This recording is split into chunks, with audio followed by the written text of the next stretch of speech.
उठो जागो और तब तक मत रुको जब तक मंजिल प्राप्त न हो जाए। नमस्कार दोस्तों, हमारे चैनल पर आपका स्वागत है। इस वीडियो में बात करने जा रहा हूँ स्वामी विवेकानंद जयंती के बारे में। इससे पहले अगर आप हमारे चैनल में नए हैं तो हमारे चैनल को सब्सक्राइब कर दीजिए और बेल आइकन को दबा दीजिए। स्वामी विवेकानंद का जन्म 12 जनवरी 1863 को हुआ था।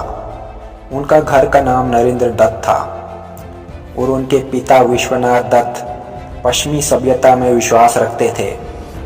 वह अपने पुत्र नरेंद्र को भी अंग्रेजी पढ़ाकर पश्चिम सभ्यता के ढंग से चलाना चाहते थे।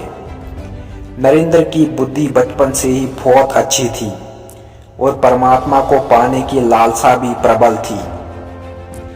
इसी हेतु वह पहले ब्रह्मा समाज में गए, किंतु वहां उनके चिंतन को संतोष नहीं हुआ। देश में ही नहीं बल्कि विदेशों में भी स्वामी विवेकानंद के जन्म दिवस को युवा दिवस के रूप में काफी धूमधाम से मनाया जाता है।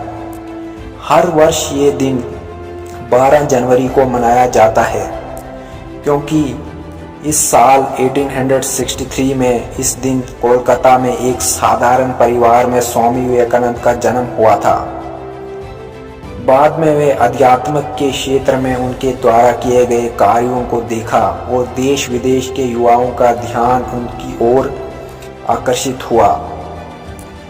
बचपन में ही स्वामी विवेकानंद जी को संगीत, साहित्य, तैराकी, घुड़सवार और कुश्ती में रुचि थी।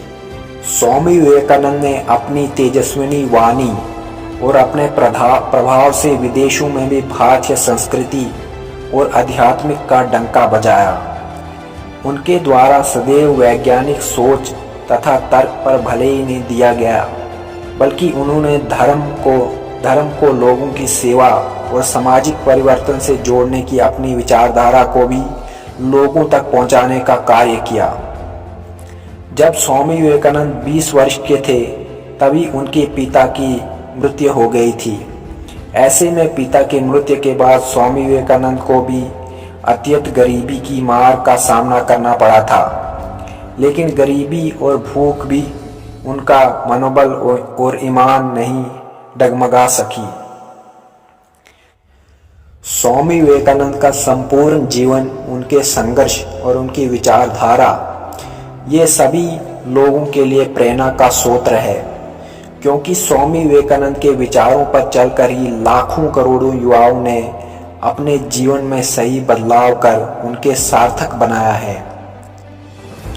1893 में स्वामी विवेकानंद को अमेरिका के शिकागो में आयोजित किए गए विश्व धर्म महासभा में भारत की ओर से सनातन धर्म का प्रतिनिधित्व करने का अवसर मिला। स्वामी विवेकानंद जी रामकृष्ण परमहंस के सहयोगी शिष्य थे और उन्होंने ही रामकृष्ण मिशन की स्थापना की, जो आज भी भली भांति जनहित के लिए कार्य कर रहा है।